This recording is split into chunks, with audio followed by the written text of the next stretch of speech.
on a le privilège, j'ai le privilège de pouvoir continuer cette série sur Jacques. Et on est rendu au 4e message, donc Jacques chapitre 4. Cet épître-là a été écrit par Jacques aux 12 tribus qui étaient dispersées.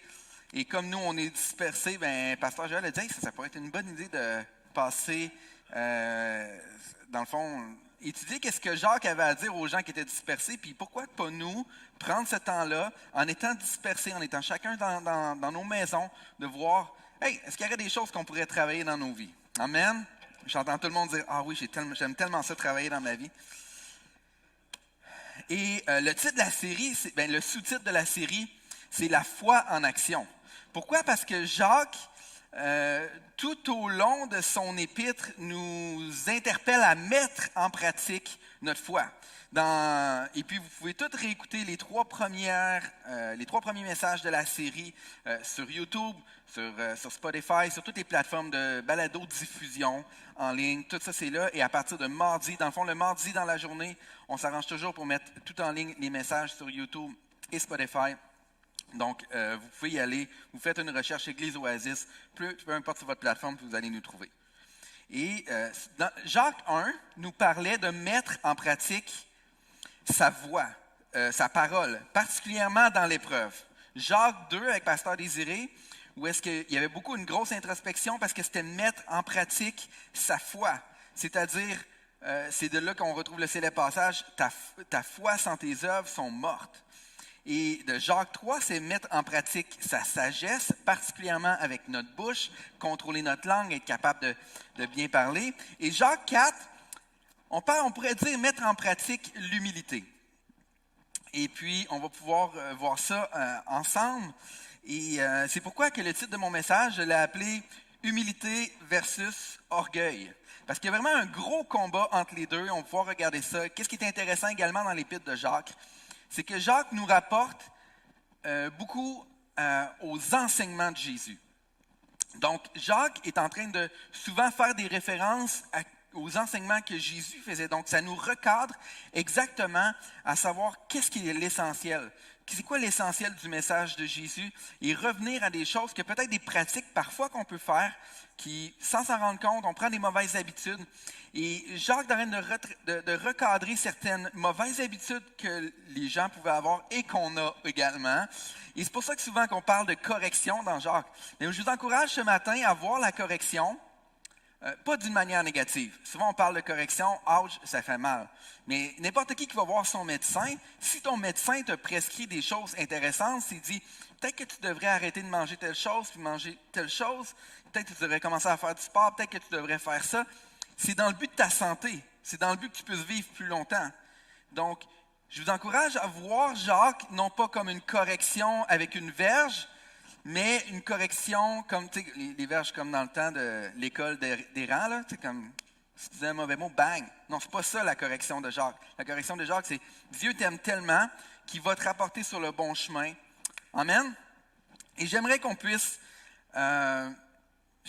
prier parce que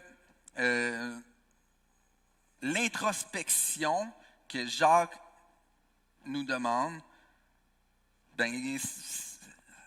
c'est dur des fois. C'est pas, ça nous demande du travail sur soi. Puis je crois que, première des choses, si on veut être prêt à travailler sur nous, ça nous demande d'avoir un esprit ouvert à dire « Hey Seigneur, j'ai-tu des choses dans ma vie que je suis prêt à changer, que je dois changer? » Donc, peu importe où est-ce que vous êtes, mis à part si vous conduisez, je vous inviterai à fermer vos yeux. Seigneur, on veut te bénir parce que tu es un Dieu bon. Seigneur, on veut te remercier pour ta présence, Seigneur, ta sainte présence qui est parmi nous, Seigneur. Peu importe dans toutes les maisons qui nous écoutent, chaque individu, chaque famille, Seigneur, tu es avec nous. Et Seigneur, ce matin, on veut juste être disposés, Seigneur, de nous cette humilité nécessaire pour entendre ton enseignement et nous repentir au besoin, puis venir simplement à tes pieds. Dans le nom de Jésus. Amen.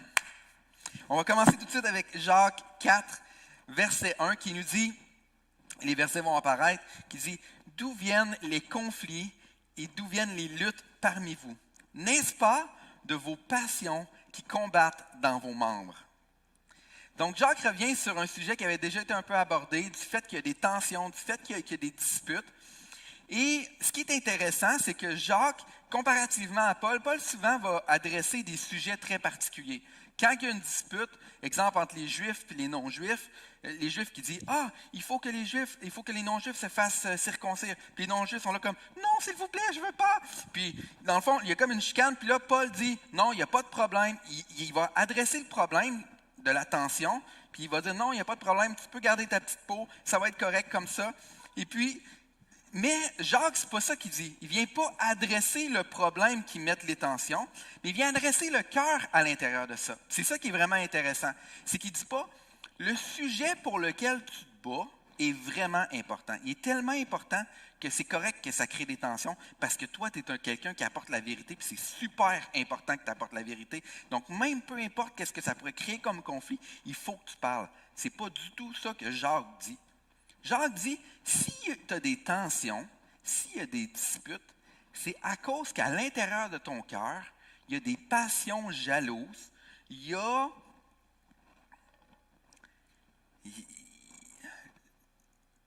a des passions qui combattent dans vos membres. Et puis, on n'a pas le choix de revenir sur le concept que quand que Jacques écrivait son épître, ça ne veut pas dire qu'il a pris une pause de 3 jours entre Jacques 3 et Jacques 4. C'était une seule épître tout ensemble et il y avait une continuité. C'est plus tard que les chiffres, dans le fond, les chapitres et les versets sont apparus. Mais juste qu'on revienne rapidement sur la fin de Jacques 3. Parce que dans le fond, Jacques 3, le fin de Jacques 3, vous vous souvenez, le pasteur Joël en a parlé beaucoup la semaine passée, il parle beaucoup d'être capable de contrôler sa langue, d'être capable de contrôler sa parole lorsqu'on parle à des gens et l'impact que ça peut avoir. Et la fin du chapitre 3, il parle qu'il y a des gens qui se croient sages. Il y a des gens qui pensent avoir une sagesse, mais c'est une sagesse très humaine. Puis il dit que les gens qui se croient sages, dans le fond, ils sont habités de jalousie amère et d'esprit de rivalité. Mais Jacques dit, les 2 derniers versets avant le verset de dire « Fais attention à de la chicane », là, c'est dans Jacques 3, 17 et 18 qui dit « La sagesse d'en haut est tout d'abord pure. Ensuite, porteuse de paix, douce, conciliante, pleine de compassion et de bons fruits. Elle est sans parti pris et sans hypocrisie. Le fruit de la justice est semé dans la paix par ceux qui travaillent à la paix. » Donc là, il parle de sagesse. Il dit, c'est cette sagesse-là qu'il faut que tu ailles. Mais pourquoi il y a des disputes chez vous? C'est à cause qu'à l'intérieur de ton cœur, tu as des passions jalouses. C'est le verset qui suit, là. Ça veut dire que dans le fond, si il y a des disputes parmi vous, c'est parce qu'à l'intérieur de toi, tu as la sagesse qui vient en bas, mais tu n'as pas la sagesse qui vient d'en haut. Donc, tu sais, si...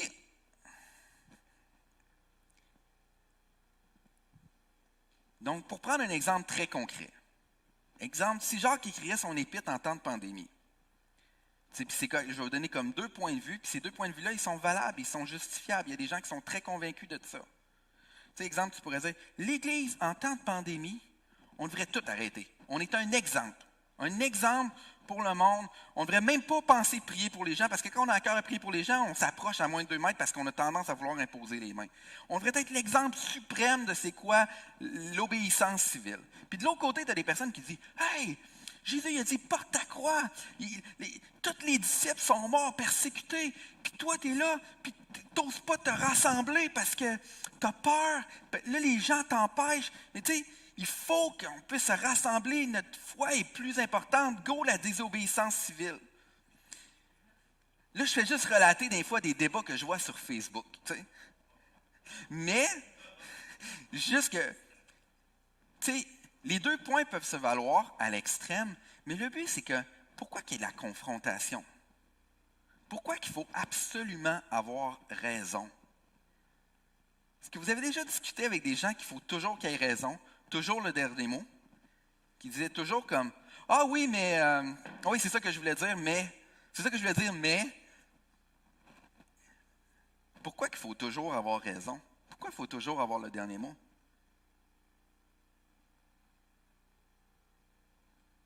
Je vous laisse y réfléchir.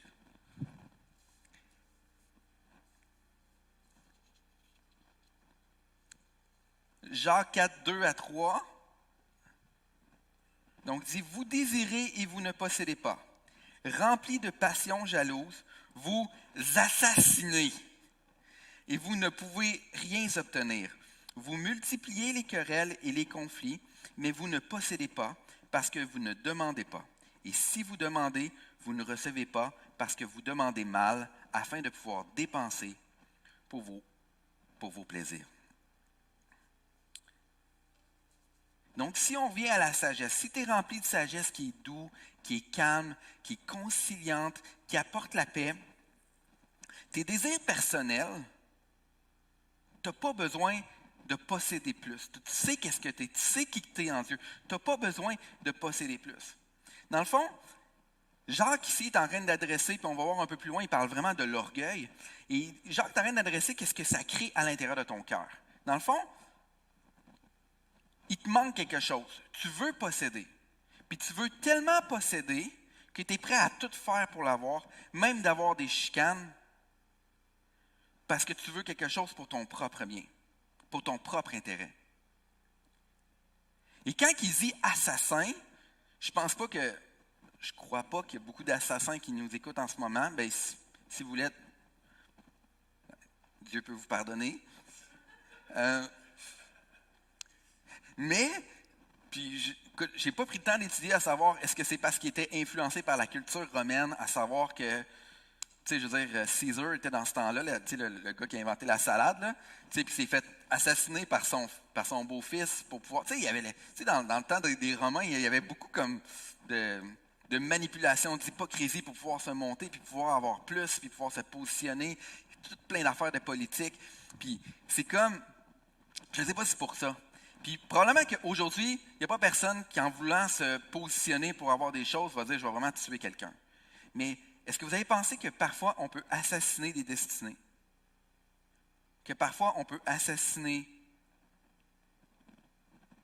des rêves, on peut assassiner des appels, on peut assassiner des ministères. Parce qu'oubliez pas que la suite avant ça, c'est genre « hey, fais attention à ta bouche, quand tu parles, tu détruis ». Sois rempli de la sagesse. Quand tu n'es pas rempli de sagesse, qu'est-ce qui arrive? Quand tu as de l'orgueil dans ton cœur, tu veux avoir plus. Puis tu es tellement prêt à avoir plus que tu es prêt à assassiner des gens, assassiner des rêves, assassiner des couples. Si vous savez le nombre de personnes qui quittent le ministère parce qu'ils ne sont plus capables d'entendre les gens qui critiquent contre eux, qui ne sont plus capables d'entendre la critique des gens, les paroles des gens. Puis vous vous rendez compte que lorsqu'on élève la parole, on peut soit créer ou soit on peut détruire. Puis dis-toi que si tu détruis, ce n'est pas parce que tu veux vraiment la vérité. C'est peut-être parce que tu as des passions jalouses à l'intérieur de ton cœur. C'est ça que Jacques est en train de dire. C'est que ton orgueil est tellement présent, c'est que tu es prêt à tout faire pour pouvoir posséder. Mais pourquoi tu ne possèdes pas? C'est ça qui est la suite du verset. Il dit, tu n'as pas parce que tu ne demandes pas. Puis même quand tu demandes pour pouvoir avoir tes propres plaisirs, pour ton propre intérêt. Puis, ça nous rapporte à l'enseignement de Jésus. Dans Matthieu 6, verset 33, qui dit, ça n'apparaîtra pas à l'écran, mais qui dit « Cherchez d'abord le royaume de Dieu, puis moi, je vais m'occuper de tout le reste. » Si tu cherches ton propre intérêt, tu n'auras pas la provision de Dieu. Tu vas y aller par tes propres forces. Tu vas être prêt à... Peu importe ce que tu vas être capable de créer, ça va peut-être créer du mal autour de toi, ça va créer des querelles, tu vas détruire, tu vas assassiner. Mais tu n'auras pas ce que Dieu a pour toi. Verset 4. Adultères que vous êtes, ne savez-vous pas que l'amour pour le monde est synonyme de haine contre Dieu? Celui donc qui veut être l'ami du monde se fait l'ennemi de Dieu. Quand il dit adultère, ça réfère à la même manière que Dieu parlait du peuple d'Israël. Lorsqu'il se détournait des voies de Dieu pour s'en aller pour adorer des idoles, où est-ce qu'il disait « Non, ça ne marche pas comme que je veux, donc moi, je vais m'organiser pour le faire. » C'est un signe d'infidélité. Quand on dit adultère, ici Jacques, il ne dit pas comme « Ah, vous avez des problèmes d'immoralité dans vos couples. » Ce n'est pas ça. Là. C'est vraiment par rapport à votre relation avec Dieu. Puis,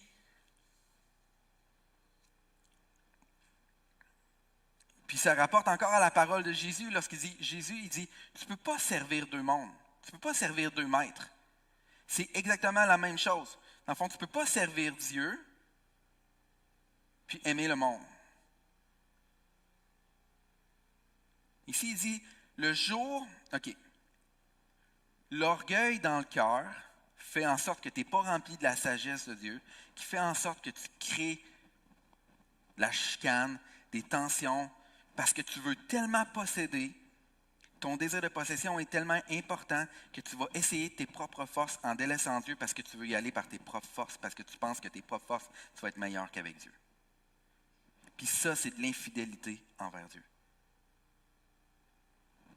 Puis ça fait mal. 5 et 6 dit, croyez-vous que l'Écriture parle sans raison? C'est avec jalousie que Dieu aime l'Esprit qui habite en nous. Cependant, la grâce qu'il accorde est encore plus grande.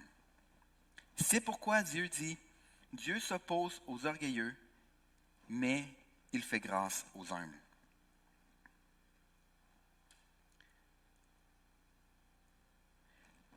Donc, c'est là qu'il vient vraiment mettre la table par rapport à l'orgueil versus l'humilité. C'est là que tu as la grosse bataille qui se passe. Il dit, dans le fond, l'orgueil, c'est tellement un problème que ça va créer des chicanes, que ça va créer que tu vas devenir infidèle avec Dieu, que ça va créer que tu vas vouloir posséder, mais finalement, tu n'arriveras pas. Ça va créer que tu vas avoir de l'orgueil dans ton cœur, tu vas avoir des passions jalouses. Et puis, l'orgueil dit, moi, je suis capable d'y arriver tout seul. Je n'ai pas tant besoin de Dieu pour y arriver. Même si j'écorche 2-3 personnes, je vais arriver à mon but. Puis, juste comme vous pensez que des fois, on peut avoir cette attitude-là, même dans le contexte de notre vie spirituelle. Alors, je sais que le Seigneur il m'appelle à faire ça. Je sais que je suis appelé à avoir tel impact. Je sais que.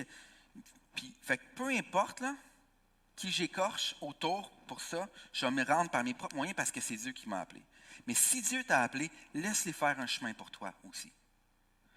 Ou sinon, si tu fais ton propre chemin, attends pas à avoir des résultats surnaturels où est-ce que Dieu va pouvoir ouvrir un chemin surnaturel devant toi. Si tu te mets dans une position de faire par tes propres forces, les seuls résultats que tu vas pouvoir avoir, c'est des résultats humains.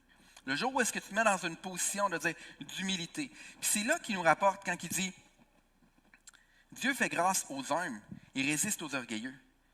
C'est que quand tu viens avec humilité puis dire, puis ça rapporte à l'enseignement de Jésus que lui-même, il disait, sans moi, vous ne pouvez pas rien faire.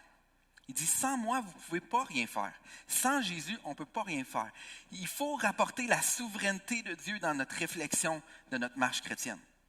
Où est-ce qu'on dit, Seigneur, je sais que tu m'appelles à des grandes choses. Je sais que tu es avec moi, mais je sais que je ne peux pas y aller sans toi. On doit s'humilier ou sinon on est infidèle avec Dieu. Puis, Jean 15 dit, « Je suis le cep et vous êtes les serments. Celui qui demeure en moi et en qui je demeure porte beaucoup de fruits, car sans moi, vous ne pouvez rien faire. »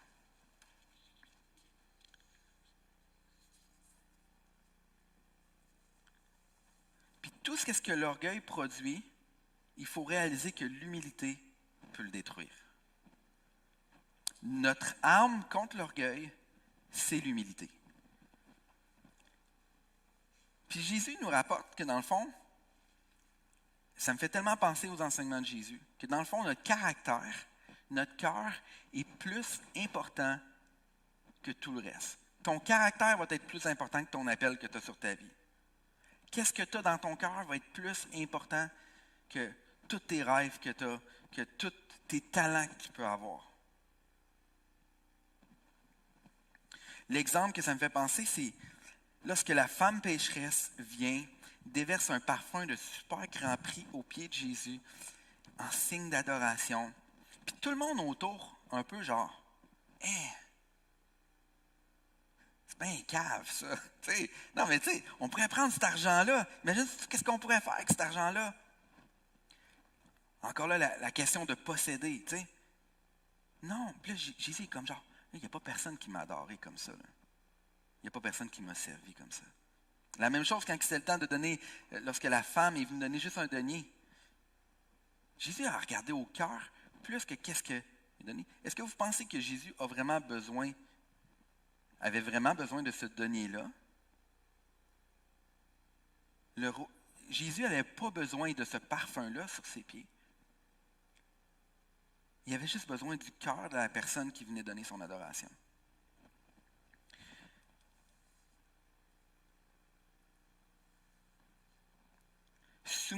Versets 7 à 10, qui dit « Soumettez-vous donc à Dieu, mais résistez au diable et il fuira loin de vous.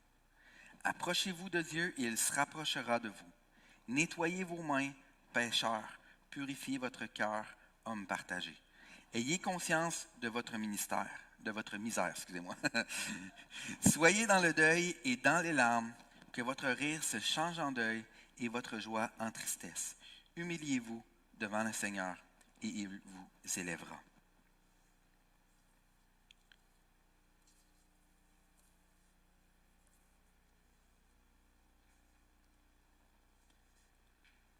Donc, Jacques, comme dans les précédents chapitres, encore une invitation à l'introspection.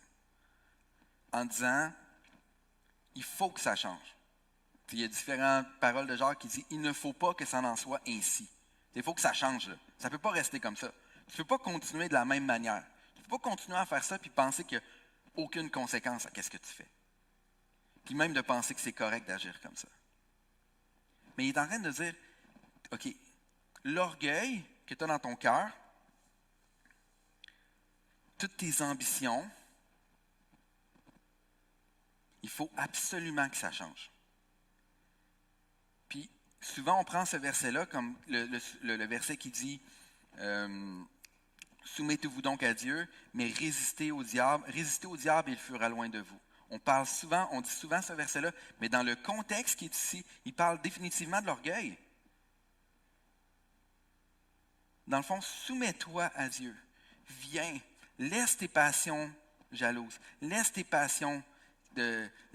ta jalousie, laisse qu'est-ce qui est dans ton cœur qui fait en sorte qu'il t'apporte des querelles, qui apporte de l'injustice.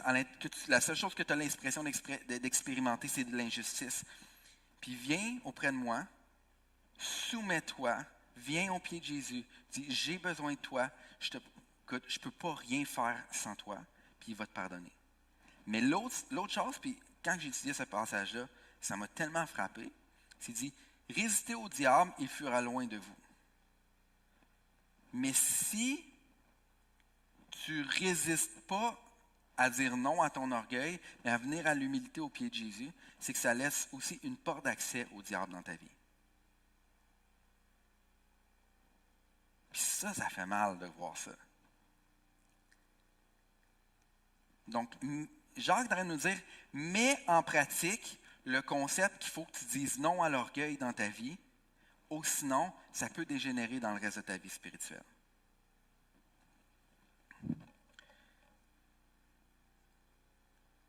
Puis, je vais être, comme dit Pasteur Désiré parfois, je vais être brutalement honnête avec vous. J'ai vraiment trouvé ça dur de me préparer cette semaine. Parce que souvent, quand on fait une prédication, on va choisir, sans nécessairement choisir un sujet, souvent, on va être dirigé vers des sujets de prédication où est-ce qu'on aime prêcher. Ou est-ce que des sujets qu'on porte, comme genre Dieu a déposé un fardeau pour nous par rapport à telle chose, puis on va prêcher ce sujet-là. Et lorsqu'on est dans une série littéraire, comme on est en train de voir Jacques 1 à 5, le sujet est imposé par Dieu lui-même. Et ça fait aussi que lorsqu'on fait cette prédication-là, lorsqu'on prépare tout ça, ça nous incite à nous-mêmes faire notre propre réflexion par rapport au sujet qu'on parle. Puis quand le pasteur Joël m'a dit « Est-ce que tu peux prêcher pour le quatrième message? » J'ai dit « Ben oui, moi je pensais justement que c'était la parole. » Tu sais, c'est pas que j'ai tout compris de la parole puis de la langue. Mais finalement, quand j'ai vu que c'était par rapport à l'orgueil, j'ai fait « Oh non! » Puis là, je me suis rendu compte que j'avais plus d'orgueil que ce que je pensais. que quand il y avait des gens qui parlaient dans mon dos, ça m'affectait peut-être un peu trop. Que quand il y avait des gens qui disaient des choses mal par rapport à moi ou par rapport à des gens que j'aime, bien, ça m'affectait énormément. Puis le Seigneur est venu travailler ça dans mon cœur cette semaine. Puis j'étais comme, wow, c'est dur, hein? Mais c'est comme le Seigneur dit, non, c'est peut-être que c'est parce que je voulais que c'est toi qui prêches, parce que tu avais besoin de travailler ça dans ta vie. Puis la réalité, c'est que c'est ça avec Dieu. C'est qu'on est en constante, on s'approche constamment de lui. Puis, pour être franc, brutalement à 100%, je trouve qu'on s'est créé la manière de vivre notre christianisme en 2020 avec justement le manque de relations interpersonnelles qui est... Tu sais, on a toutes nos vies, on est tellement occupés, il y a tellement de choses. Et puis, ça fait qu'on s'est créé un christianisme qu'on est capable de vivre facilement, confortablement. Tu écoutes ton culte en ligne une semaine sur 2, puis tu penses que ta vie spirituelle est en santé. Puis tantôt, ça me fait penser à ça quand le pasteur Joël il chantait « Jour et nuit, nuit et jour, qu'un parfum s'élève ». Puis j'étais comme hey, « Jour et nuit, nuit et jour, je dois venir au pied de Jésus. » Pas juste un dimanche par mois, quand je me sens mal d'avoir fait quelque chose. Jour et nuit, nuit et jour, il faut qu'il y ait un parfum qui s'élève. Puis Mathieu, je ne sais pas si tu peux venir au piano. Puis,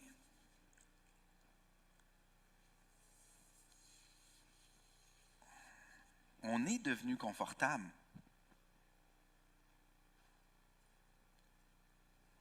Surtout parce qu'on se convainc que les combats qu'on fait sont tellement importants. Puis, je pense que Jésus, il dit, c'est peut-être pas si important que ça. C'est mieux que tu restes dans ma maison, puis que tu sois en paix, que tu aies vraiment raison.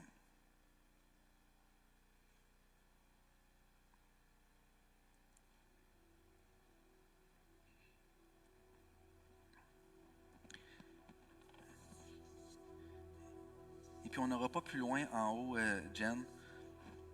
Et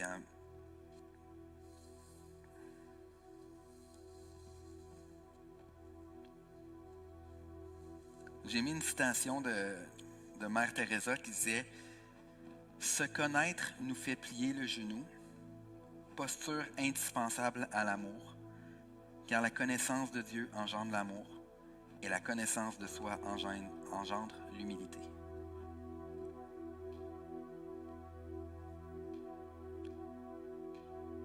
Je crois qu'il faut tellement être 100% honnête entre nous et Dieu. Puis qu'est-ce que je trouve intéressant dans le verset 10, il disait pas « Humiliez-vous devant tous les hommes ». L'humilité, c'est pas de se faire humilier, c'est de s'humilier devant Dieu. Puis de venir « Seigneur, sans toi, je peux rien ».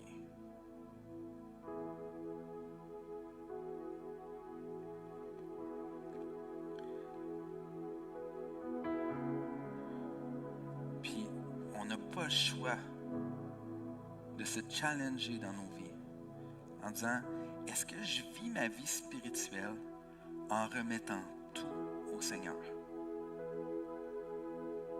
J'avais cette réflexion-là cette semaine en parlant des genres de chants d'adoration qu'on chante dans nos églises maintenant. On chante beaucoup des chants comme, tantôt on a chanté « J'élève un Alléluia » au plein cœur de la tempête, je vais chanter plus fort. Ou « Seigneur, tu combats pour moi ». Puis ces choses-là sont vraies, mais Jésus, il combat pour toi si tu viens à ses pieds et tu lui donnes tout. Tu ne dis pas « Seigneur, tu combats pour moi, vas-y, super combat, je vais aller sur Netflix ». Tu sais, c'est comme, ça ne marche pas. Il faut que tu lui donnes tout si tu veux qu'il combat pour toi. Tu n'es pas genre « Seigneur, vas-y, c'est ta job, toi. Combat. » Il dit « La contrepartie, c'est toi, viens à mes pieds et reste dans ma maison. »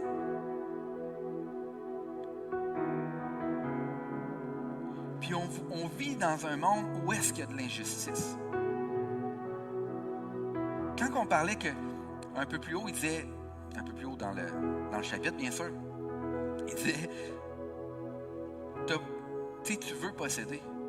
Puis souvent, ta soif de possession va venir d'une injustice. Tu ne te lèves pas un matin en disant, moi, j'aimerais tellement posséder toi, tout ça. Non, ça arrive parce que, dans le fond, tu dis, hey, il me semble que je suis un employé plus intègre. Comment ça, c'est l'autre que la promotion? Comment ça, moi, mon mariage, il bat de l'aile, puis je me semble que je suis une personne intègre. Souvent, l'injustice qu'on vit nous fait envier. Seigneur, j'ai fait des pas de foi pour toi, puis là, regarde dans le bourbier dans lequel je suis aujourd'hui. Merci. Non, mais tu sais, on parle des vraies affaires. Là. Ces gens-là étaient dispersés à cause de la persécution. Jacques, il dit, OK, persévère là-dedans, fais attention à ta bouche, sois rempli de paix, puis arrête de penser que tu mérites quelque chose. Viens à mes pieds, puis moi, je vais m'occuper de ton injustice. Est-ce que ça fait du sens? Puis on n'a pas le choix d'arriver puis de s'humilier devant Dieu. Puis de dire, Seigneur, je te demande pardon. J'ai peut-être pas... Écoute, oui, j'ai de l'orgueil dans le fond de mon cœur. Je te demande pardon.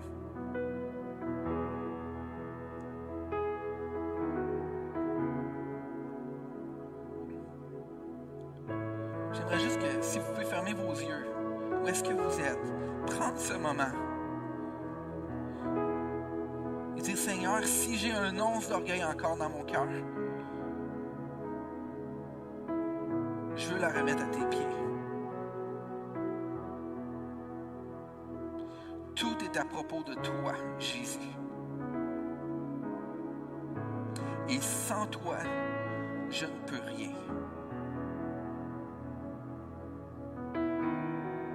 Je sens ce matin qu'il y a des gens que Dieu veut faire une guérison dans les blessures que vous avez causées à cause de l'injustice. Parce que c'est vrai que peut-être tu ne méritais pas qu'est-ce qui t'est arrivé. Mais Dieu veut te rendre justice. Maintenant, en contrepartie, viens au pied de Jésus.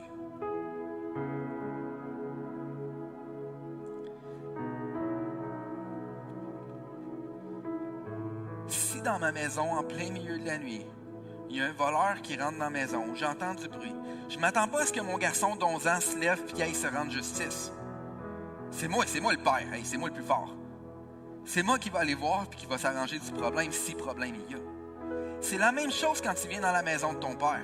Si tu restes dans la maison de ton père, inquiète-toi pas, ton père c'est le plus fort. Il va te rendre justice.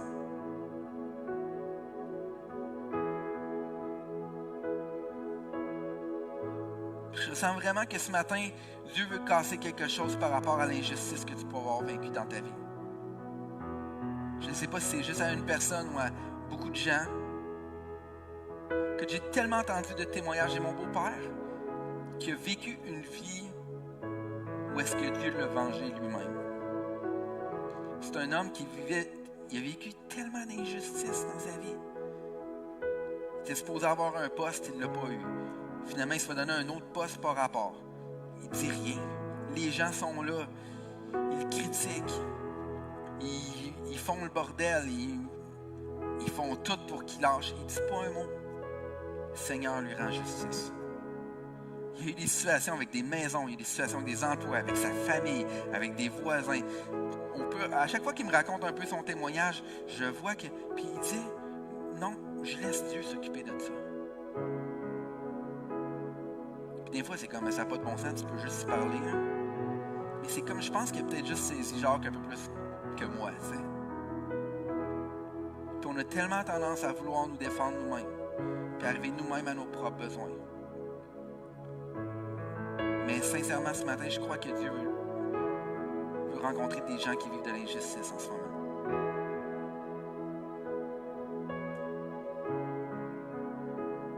Ou est-ce que je te donne tout soit plus qu'un chant qu'on chante une fois par mois, et qu'il soit un hymne jour après jour, parce qu'on reste dans la maison de notre Père et que notre Père nous rend justice. Seigneur, dans le nom de Jésus,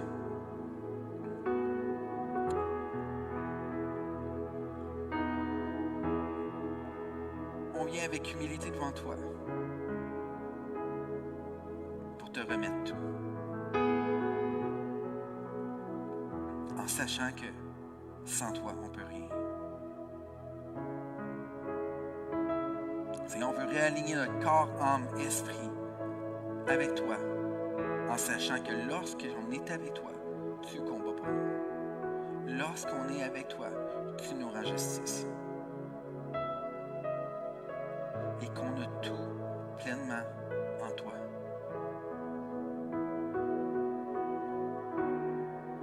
J'appelle aujourd'hui des révélations de l'amour du Père. Des révélations dans des situations d'injustice que vous avez pu vivre, que vous êtes capable de voir où est-ce que Dieu était avec vous dans ces situations-là.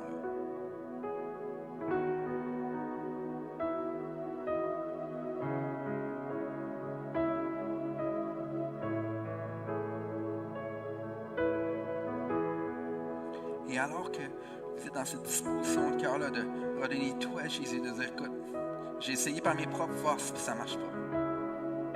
J'ai essayé avec mon intelligence, puis ça ne marche pas. Maintenant, je vais mettre en pratique mon humilité devant toi. Je vais faire attention à mes paroles. Je vais faire attention à mon cœur, parce que de lui viennent les sources de la vie. Seigneur, je te fais confiance dans le nom de Jésus. Amen. Je vous encourage à continuer à lire Jacques peut-être dans cette perspective-là. Vous pouvez mettre Matthieu qui lit Jacques de 1 à 5. Le chapitre 5 va être disponible mardi. Et vous pouvez juste réécouter Jacques. Dans cette disposition de cœur, dans cette humilité-là. Pas dans un désir de se justifier, pas dans un désir de dire « j'ai fait ça à cause que cette personne-là le méritait vraiment », mais juste avec humilité de cœur. Reconnaissons nos erreurs. Il y a toujours plus de force. Ça, c'est une citation que j'ai entendue, puis que la personne le plus fort, c'est la personne qui pardonne en premier. C'est pas la personne qui a raison. Dans une chicane, c'est celui qui arrête qui est le plus fort. C'est pas celui qui termine. Je sais pas si ça fait du sens. Fait que je vous laisse ces paroles de sagesse. Je vous remercie.